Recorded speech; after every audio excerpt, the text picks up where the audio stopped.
Bismillahirrahmanirrahim. Assalamualaikum warahmatullahi wabarakatuh.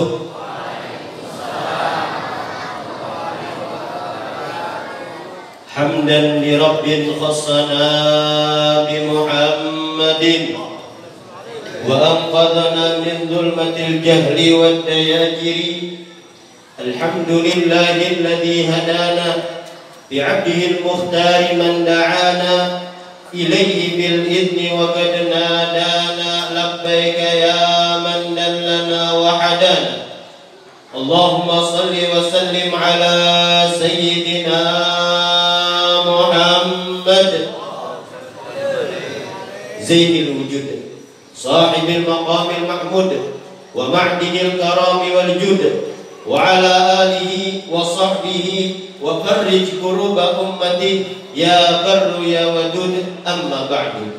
Subhanaka la ilma lana illa ma 'allamtana innaka antal alimul hakim wa la hawla wa la quwwata illa billahil aliyyil azim. Rabbi shrah li sadri wa yassir li amri wahlul 'uqdatam min lisani yafqahu qawli.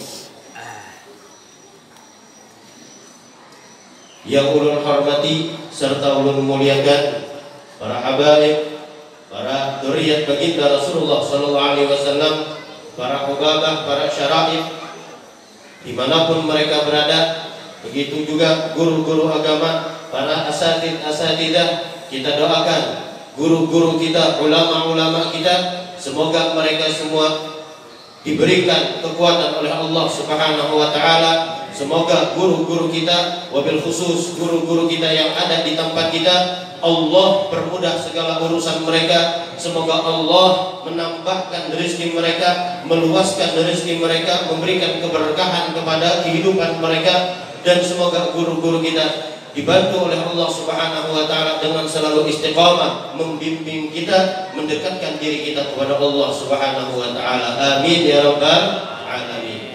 Dan yang ulun hormati juga para tokoh-tokoh masyarakat,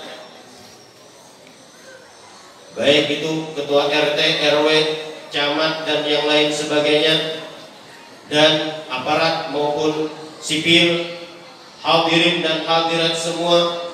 Semoga dengan hadirnya kita di tempat yang mulia ini, Allah Subhanahu wa taala menjadikan kita semua hamba-hamba yang selalu dimuliakan oleh Allah di dunia maupun di akhirat. Dan semoga Allah menjadikan kita daripada hamba-hamba yang diampuni dosa-dosanya. Semoga Allah mengampuni dosa-dosa kedua orang tua kita, baik yang masih hidup ataupun yang sudah meninggal. Dan semoga Allah Subhanahu wa taala dengan hadirnya kita di tempat ini, di salah satu rumah daripada rumah Allah, di salah satu tempat yang paling dicinta oleh Allah Subhanahu wa taala, Allah menjadikan kita orang-orang yang mana apabila orang lain memandang kepada kita, maka orang tersebut akan mendapatkan taufik dan hidayah oleh Allah Subhanahu wa taala. Apabila di antara keluarga kita masih ada yang belum mendapatkan taufik dan hidayah, semoga mereka diberikan taufik dan hidayah oleh Allah Subhanahu wa taala. Dan mudah-mudahan dengan berkat perkumpulan kita ini, Allah Subhanahu wa taala mengangkat bala musibah yang akan diturunkan kepada kita. Allah Subhanahu wa taala menjadikan tempat kita ini, kampung ini, wabil khusus Tumbak Samba, Allah jadikan daripada kampung yang selalu dirahmati oleh Allah Subhanahu wa taala dan menjadi tempat yang dicinta oleh baginda Rasulullah sallallahu alaihi wasallam. Amin ya rabbal alamin. Sebelum ulun melanjutkan, ulun ingatkan kepada hadirin dan hadirat, mungkin ketika masuk ke dalam masjid ini ada yang belum memasang niat i'tikaf. Jadi mari sama-sama kita pasang niat i'tikaf. Sengaja aku beriktikaf di dalam masjid ini selama aku di dalamnya sunnah karena Allah taala. Alhamdulillah, Allah Subhanahu wa taala masih memberikan kepada kita kenikmatan yang luar biasa. Allah masih memuliakan telinga kita untuk mendengarkan ayat-ayat suci Al-Qur'an. Allah masih memuliakan telinga kita untuk mendengarkan lantunan-lantunan salawat kepada baginda Rasulullah Sallallahu Alaihi Wasallam. Yang mana dengan lantunan tersebut, yang mana dengan qasidah-qasidah tersebut menambah kecintaan kita kepada baginda Rasulullah Sallallahu Alaihi Wasallam.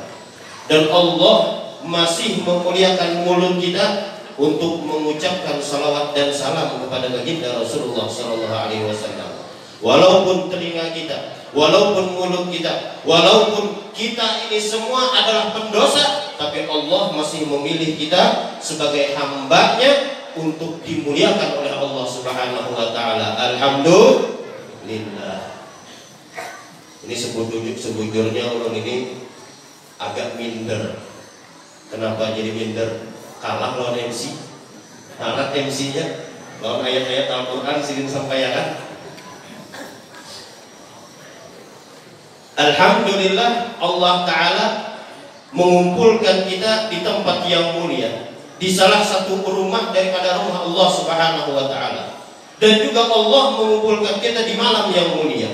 Dan juga Allah Subhanahu wa Ta'ala memuliakan kita dengan berkumpulnya kita di tempat yang paling dicinta oleh Allah Subhanahu wa Ta'ala. Ini adalah kemuliaan yang tidak diberikan oleh Allah kepada seluruh hambanya. Tetapi Allah memilih kalian, Allah memilih ulun, memilih kita semua daripada orang-orang yang dimuliakan oleh Allah. Dan Allah menginginkan kita semua termasuk orang yang dimuliakan oleh Allah Subhanahu wa Ta'ala. Alhamdulillah. Kemudian salawat serta salam mudah-mudahan selalu tercurahkan keharibaan kita, qudwah kita, idola kita, panutan kita, baginda Nabi besar Muhammad Sallallahu Alaihi Wasallam, serta para sahabat, kerabat dan para pengikut beliau sampai hari kiamat kelak. Baginda Rasulullah Sallallahu Alaihi Wasallam, beliau ketika di Isra oleh Allah Subhanahu wa Ta'ala. Di Isra itu maksudnya yaitu adalah diperjalankan oleh Allah dari Masjidil Haram ke Masjidil Aqsa. Adapun di-mi'rajkan dari Masjidil Aqsa terus naik ke langit pertama, kedua sampai langit ketujuh, sampai Sidratul Muntaha, sampai tidak ada yang tahu kecuali Allah Subhanahu wa Ta'ala. Ini namanya mi'raj. Rasulullah sallallahu alaihi wasallam diisrakan oleh Allah Subhanahu wa Ta'ala, jelas tersebut di dalam Al-Quran. Dan di-mi'rajkan pun jelas di dalam Al-Quran disebutkan. Apa ayat Isra? Ayat Isra yaitu Subhanalladzi asra bi'abdihi lailan minal masjidil haram ilal masjidil aqsa alladzi barakna haulahu linuriyahu min ayatina innahu huwas samiul basir. Dan adapun ayat Mi'raj yang menyebutkan tentang Mi'raj baginda Rasulullah SAW yaitu surah An-Najm.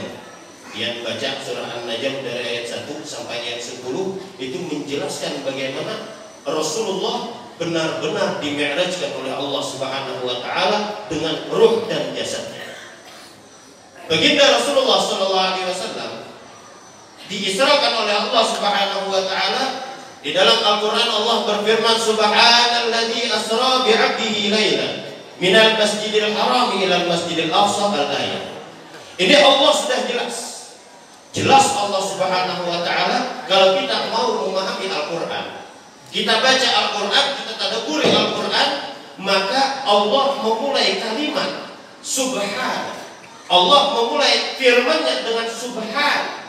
Subhan itu apa? Subhan itu kata para ulama, kalimatul lati tuntaku inda ta'ajjub, yaitu kalimat yang kita ucapkan ketika kita takjub, merasa sesuatu yang hebat, yang luar biasa, atau kita melihat sesuatu yang indah, maka kita mengucapkan subhanallah. Misal kita melihat pemandangan yang begitu indah, serba hijau, atau kita melihat sunset atau melihat matahari terbenam, matahari terbit, atau kita di pantai, maka kita dianjurkan mengucapkan subhanallah. Karena subhanallah ini kalimat yang pantas diucapkan ketika kita melihat sesuatu yang di luar akal kita, yang luar biasa. Nah, makanya Allah memulai kalimatnya memulai firman-Nya dengan kalimat subhan. Di sini menunjukkan kalau kita paham kenapa Allah memulai dengan subhan, berarti Allah akan mengkhabarkan kepada kita setelahnya sesuatu yang di luar akal kita. Yang akal kita kada bakalan masuk. Di sini lain tugas akal, tapi tugas iman kita kepada Allah Subhanahu wa taala. Kalau kita menggunakan akal, maka akal kita kada bakalan sanggup memikirkan perjalanan Isra wal Mi'raj baginda Rasulullah sallallahu alaihi wasallam. Makanya Allah memulai kalimat subhan. Supaya apa? Supaya kita umat Rasulullah benar-benar percaya apa yang disampaikan oleh Rasulullah sallallahu alaihi wasallam ketika beliau di Isra dan di Mi'rajkan oleh Allah Subhanahu wa taala. Kemudian Allah berfirman subhanalladzi asra bi 'abdihi. Ujar Allah, Maha suci Allah yang memperjalankan hamba-Nya. Asra itu sara yasri, berjalan di waktu malam. Jelas. Makanya Bani Israel, kenapa dinamakan Bani Israel, keturunan Israel? Karena datuk-datuk mereka dulu, di antaranya salah satu Nabi Allah, beliau suka berjalan di malam hari. Karena itu dinamakan Bani Israel. Nah, Sara Yasri berjalan di waktu malam, kedada artinya berjalan di waktu siang. Kalau Goda Yardu itu berjalan di waktu pagi menuntut ilmu. Rahu berangkat di sore hari atau siang hari. Jadi bahasa Arab itu artinya sama tulang atau bepergian, cuma kalimatnya macam-macam. Nah, ini Allah menyebutkan di dalam Al-Quran asra bi 'abdihi, yang memperjalankan dengan hambanya. Ini jelas Allah memperjalankan di waktu malam. Bi 'abdihi, dengan hambanya. Di sini kata para ulama menunjukkan bahwasanya baginda Rasulullah SAW adalah hamba yang paling diakui oleh Allah Subhanahu wa taala. Kita kan hamba juga, kita hamba juga, hamba Allah. Cuma kita ini hamba yang masih ketujuh mokong, ketujuh melanggar perintah Allah, ketujuh maksiat lawan Allah. Tapi kalau Rasulullah SAW, beliau adalah hamba yang dicap oleh Allah sebagai hamba Allah. Maka ubudiyah Rasulullah SAW benar-benar dijalankan oleh Rasulullah. Supaya apa? Supaya kita umatnya Rasulullah dapat mengikuti beliau. Kita jadikan Rasulullah panutan kita. Kita jadikan baginda Rasulullah SAW idola kita. Hati-hati, jangan sampai kita jadikan idola kita selain baginda Rasulullah SAW. Kadang banyak dari kita mengaku ketika ditanya apakah kita cinta lawan Rasulullah, oh ini ulun cinta lawan Rasulullah. Siapa yang kada cinta lawan Rasulullah? Ketika ditanya apakah pian kenal nasab Rasulullah, pian kenal anak-anak Rasulullah siapa, ada berapa anak Rasulullah, istri-istri Rasulullah ada berapa, kada tahu ujar dia. Tapi mbak ditakuni pian ketujuh lah nonton bola. Oh, hobi benar aku jadi sini nonton bola kan? Siapa yang pian idolakan? Ronaldo ujar sini. Ditakuni ukuran bajunya tahu, nomor sepatunya tahu, makanan kesukaannya tahu. Kenapa? Ini menunjukkan orang tersebut ini lebih condong cintanya kepada pemain bola daripada baginda Rasulullah SAW. Ketika ditanya tentang sifat-sifat Rasulullah, ini kada bawa mengisahkan. Di sini Allah bi'abdihi menunjukkan dengan hambanya. Ada juga sebagian ulama mengatakan Allah, kenapa Allah berfirman dengan memakai kalimat bi'abdihi?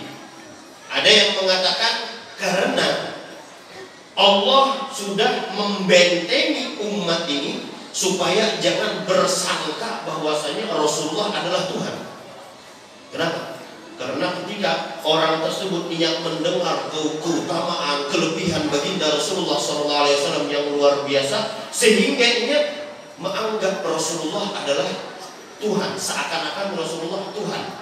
Nah, di sini Allah sudah membentengi supaya umat ini jangan menganggap Rasulullah itu Tuhan, tapi hambanya. Kadang kan kita kalau mendengar sidin itu utamanya gini, sidin itu gini, kita tambah, akhirnya seakan-akan sidin ini malaikat yang luar biasa pada pernah melakukan kesalahan. Padahal yang namanya manusia wajar bisa melakukan kesalahan. Bahkan wali Allah pun bisa melakukan kesalahan, karena mereka cuma mahfuz, orang yang dijaga oleh Allah. Mereka bisa melakukan kesalahan, mereka bisa melakukan sesuatu yang diharamkan, tapi mereka langsung bertaubat kepada Allah Subhanahu wa taala dengan penyesalan yang sebenar-benarnya. Beda lawan kita. Kita ini lain wali, amun wala mungkin. Kita habis melakukan kesalahan bukannya langsung bertaubat.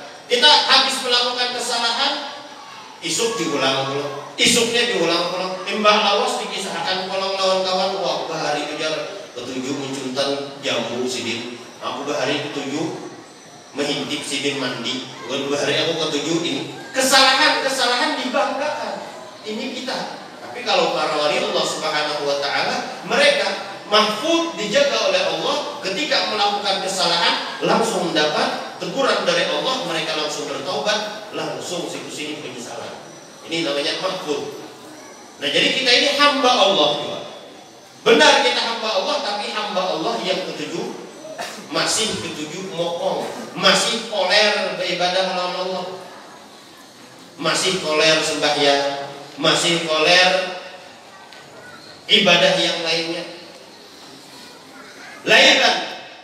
Kemudian Allah menyebutkan lailan. Allah kalau menyebutkan lailatan, mungkin guru-guru agama tahu. Kalau yang belajar nahu, kenapa makna lailan atau lailatan?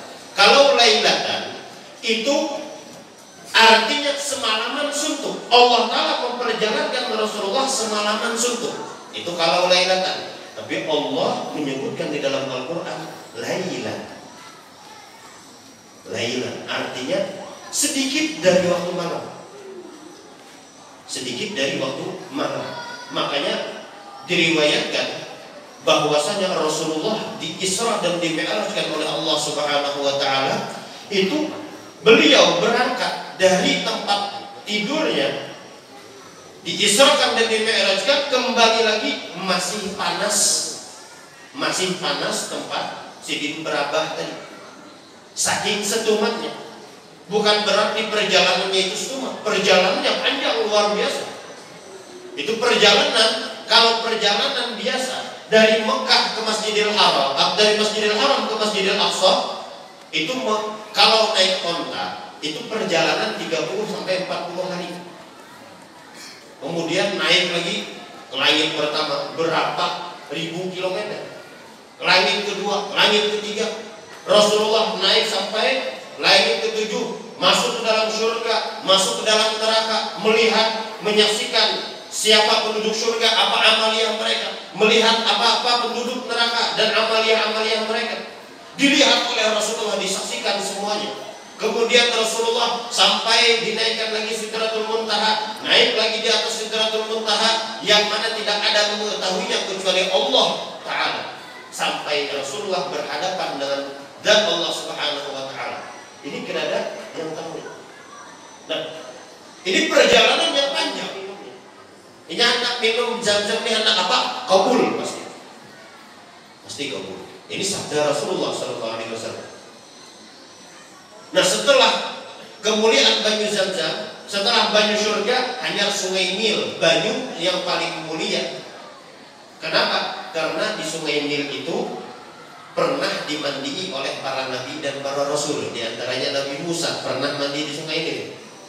Setelah itu maka banyu sungai-sungai yang ada di muka bumi selain daripada sungai-sungai Nil tadi, sungai apa ini, Kahayan, sungai apa lagi namanya, itu setelah daripada sungai Nil. Nah, walhasil setelah dibasuh hati Rasulullah SAW, kemudian dipenuhi hikmah keimanan kepada Allah Subhanahu wa taala, dikembalikan lagi, dan beliau begitu hendak naik burak, Rasulullah, burak ini apa, begagah ditegur oleh malaikat Jibril, maka buraq tadi menggatar langsung dinaiki oleh Rasulullah dan berjalanlah dari Masjidil Haram. Terus singgah Rasulullah di sebuah tempat yang penuh dengan kebun kurma. Rasulullah disuruh sembahyang, maka sembahyang Rasulullah. Tentang sembahyang, wahai Jibril, apa ini? Ujar malaikat Jibril, ini adalah Thaibah, yang mana nanti engkau akan hijrah kepadanya. Berangkat lagi Rasulullah sampai di padang pasir, padang serba putih. Ada pohon di bawah, ada pohon satu. Disuruh Rasulullah sembahyang di pohon tadi. Setelah sembahyang, Rasulullah bertanya, wahai Jibril, apa ini? Maka malaikat Jibril menjawab, wahai Rasulullah, ini adalah Syajaratul Musa, tempat Nabiullah Musa alaihi salam beristirahat di bawahnya. Ini kalau kita mau mempelajari ini aja, kita pelajari. Ini artinya perjalanan Rasulullah mengambil keberkahan dan menambah keberkahan. Berarti keberkahan itu adalah ada. Berarti mengambil berkah itu boleh nggak ada? Boleh. Jadi hati-hati. Jangan sampai kita terpengaruh. Ada sekarang golongan-golongan yang mereka mengatakan mengambil berkah itu nggak boleh. Mereka mengatakan mengambil berkah itu syirik. Kita bersalaman mencium tangan disambatnya syirik, disambatnya menyembah. Padahal kita mengambil keberkahan daripada orang tersebut, baik itu orang tersebut habaib, baik orang tersebut ulama atau orang tersebut orang tua. Kita cium tangan mereka, kita muliakan mereka. Sekarang ada golongan-golongan yang mengatakan mengambil berkah itu syirik. Nah ini, apakah Rasulullah kada paham dengan kesyirikan? Apakah malaikat Jibril kada paham dengan kesyirikan? Rasulullah diperintahkan sholat di bawah pohon yang mana pohon tersebut pernah Nabi Musa istirahat. Kira-kira mau berdiam di bawah pohon istirahat itu lawaskah setumat? Setumat, berduduk aja. Ceritanya ketika Nabi Allah Musa dikejar-kejar oleh Fir'aun bersama pasukannya, Nabi Allah Musa lari ke kota Madian. Sampai di kota Madian, Nabi Allah Musa alaihissalam beliau istirahat di bawah pohon. Beliau melihat orang-orang sedang mengambil air dari sumur untuk gembalanya, untuk kambing inguannya. Dilihat oleh Nabi Allah Musa ada dua orang perempuan di pojokan. Perempuan ininya karena kawa hendak bekajar lawan lelakian. Akhirnya diperhatikan oleh Nabi Allah Musa, dua perempuan ini sedang menunggu orang-orang tadi mengambil banyu isen peliharaan. Setelah selesai, maka baru perempuan ini mengambil air. Maka Nabi Allah Musa alaihissalam beliau bertanya kepada perempuan tersebut, ujar perempuan itu, kami adalah perempuan karena kawa bekajal-kajal lawan lelakian. Kada boleh bekajal-kajal lawan lelakian. Maka kami setelah mereka selesai, maka baru kami mengambil air. Maka Nabi Allah Musa alaihissalam membantu membuka dan mengambilkan banyu. Itu diriwayatkan sumurnya itu, tutup sumurnya itu karena kawa seikung berdua mengangkatnya harus banyak menggeser sumurnya. Tapi Nabi Allah Musa alaihissalam diberikan kekuatan oleh Allah Subhanahu wa taala, sidik surangan menggeser. Kemudian mengambil banyu diberikan kepada perempuan tadi untuk gembalanya. Setelah itu Nabi Allah Musa duduk lagi ke bawah pohon dan sidin membaca ayat, membaca doa yang mana doa tersebut dijazahkan oleh Habib Salim Asy-Syatiri. Ujar sidin, ujar Habib Salim Asy-Syatiri, apabila di antara buhan pian ada yang belum kawin, hendak cepat kawin, maka baca ayat tersebut 100 kali, insya Allah cepat dapat jodoh. Dan ini alhamdulillah ulun pun membacanya sebelum kawin. Bahkan dulu dijazahkan oleh Habib Abdullah Syafiq As-Segaf ujar sedih. Ini Ustaz jadi ijazah ini, ayat ini apabila dibaca 100 kali sehari, maka insya Allah biar pian kada begawi Ustaz, biar pian kada apa-apa, insya Allah dapat perempuan yang solehah, sugih pulang. bungas pulang. Siapa yang ngerendah? Lalu ulun baca, ulun amalkan sebulan, alhamdulillah sebulan aja dapat bini. Alhamdulillah bininya bungas, sugi, solehah. Embah itu ada kawan, Ustaz minta pengamalan ulun itu, sudah dicarinya, karena dapat. Ya udah aja ulun amalkan, seminggu mengamalkan kawin namanya. Ada yang dua bulan mengamalkan kawin. Berarti ini mujarab ini. Kira-kira berarti hendakkan ada. Ini yang sudah nih, hati-hati membacanya. Cuma dalam faedah lain, ayat ini apabila dibaca juga, misal kita begawi di kantor, kita baca ayat ini, maka akan meluaskan rezeki kita, mengabulkan hajat-hajat kita. Kita amalkan ayat tersebut. Andakah ada? Tujuan bukan pinian, kita semangat tentangnya. Ayatnya cari surah Al-Qasas. Rabbi inni lima anzalta ilayya min khairin fakir. Dan Nabi Allah Musa alaihissalam sedang duduk di bawah pohon. Rabbi inni lima anzalta ilayya min khairin fakir.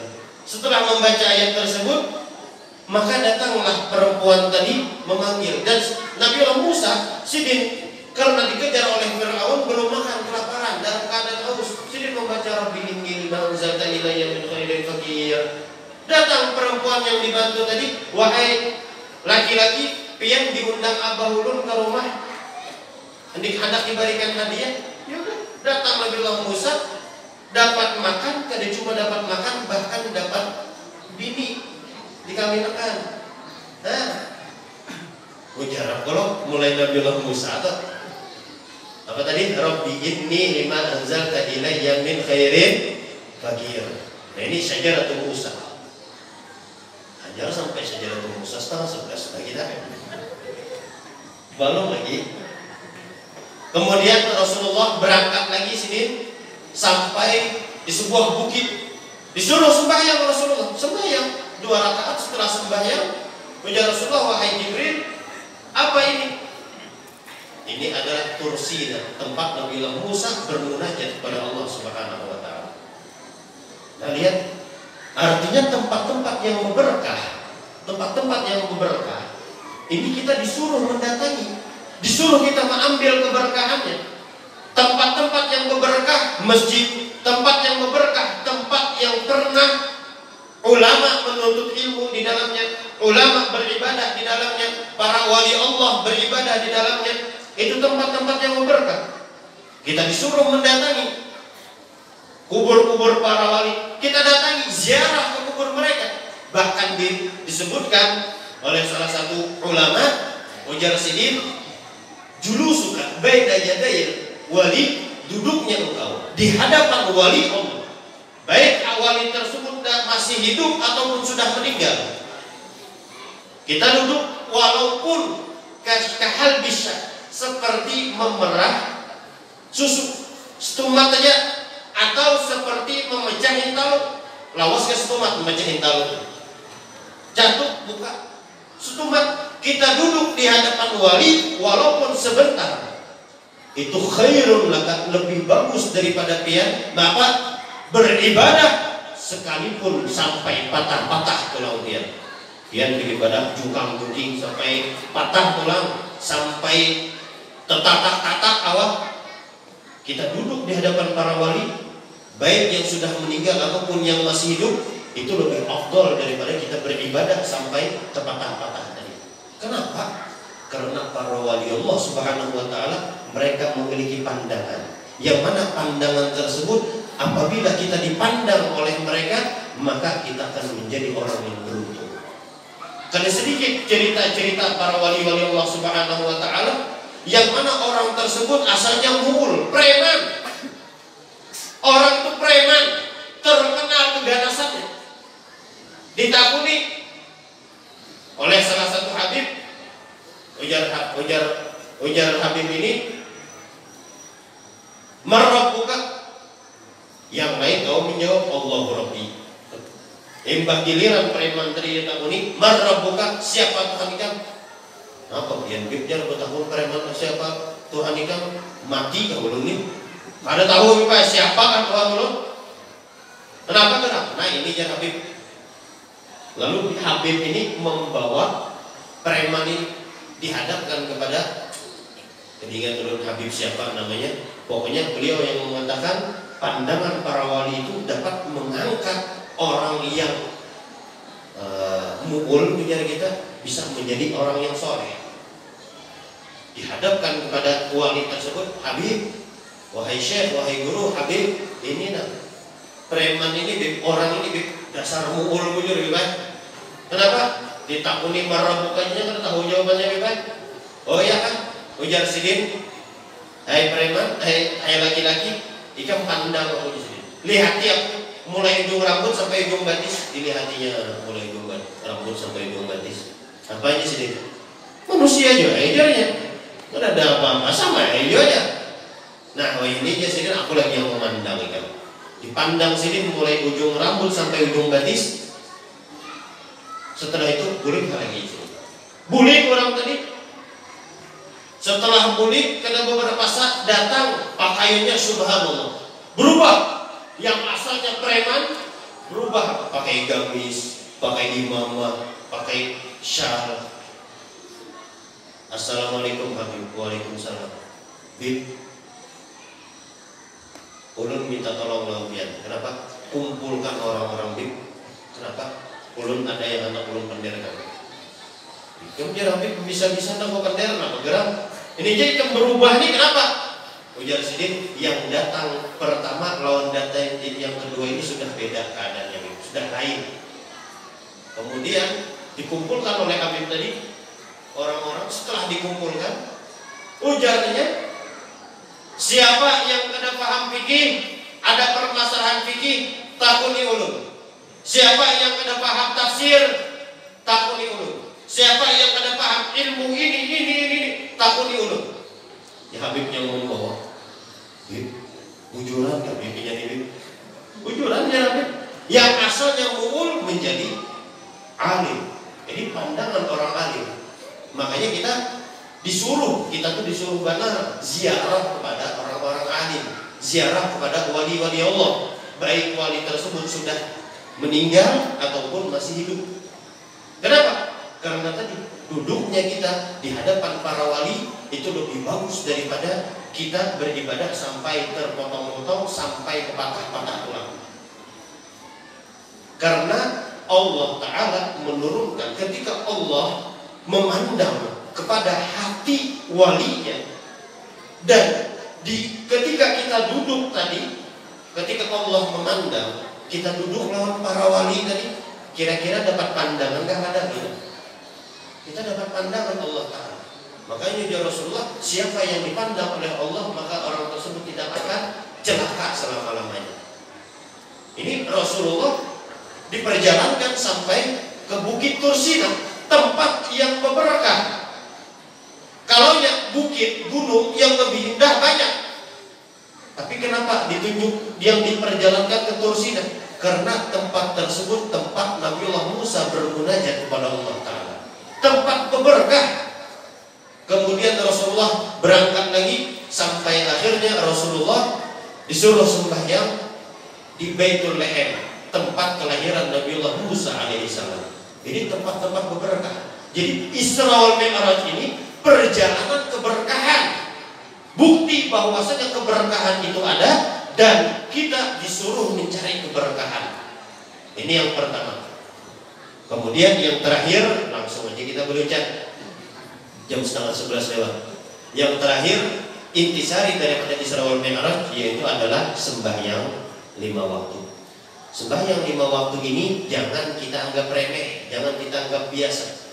Sembahyang 5 waktu ini adalah hadiah yang diberikan oleh Allah Subhanahu wa Ta'ala kepada kita. Bila yang orang memberi hadiah lawan kita akan terima hadiahnya, kira-kira orang itu syari kepada syari. Apalagi Allah Ta'ala.